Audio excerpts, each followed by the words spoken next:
Do you want to trim any song, or you want to cut a long audio into a short form? This video is for you. Watch it to the end. Like the video and subscribe as we get started.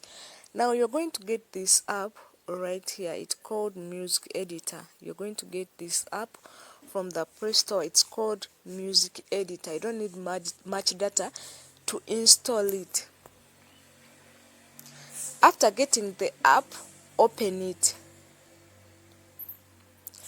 It is going to look like this after opening it. Make sure that you press up here where there is cutter. Press right here on cutter. Now, right here it is showing you that select sound, choose file browser right here.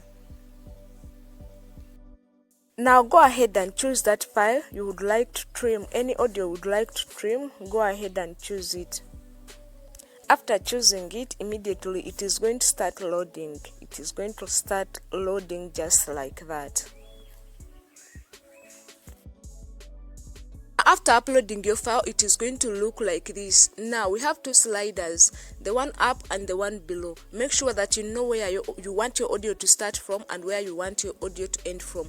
For example, make sure that you move the slider up to where you want your audio to start from. For example, I want my audio to start at 27 seconds and end on 2 minutes. You can see I'm moving the slider, and the moment you move the slider right down here, they are showing you the start.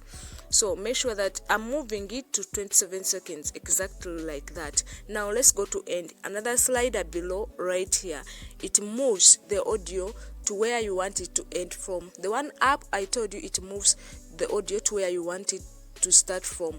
Now I'm moving this slider below like that, so I want it to end at 2 minutes. Right here it's counting below, and already it's 45 seconds. Now let's move it to 2 minutes, as you can see right there. So you move it like that to where you want the audio to end from.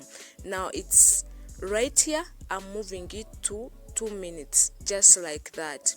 After doing that perfectly, press up there, and after pressing up there, it is going to ask you to name your file. If you want to name it after press on OK. After pressing on OK, it will automatically save in your files. That's how you can do it. Don't forget to like the video, subscribe to the channel. See you in the next video.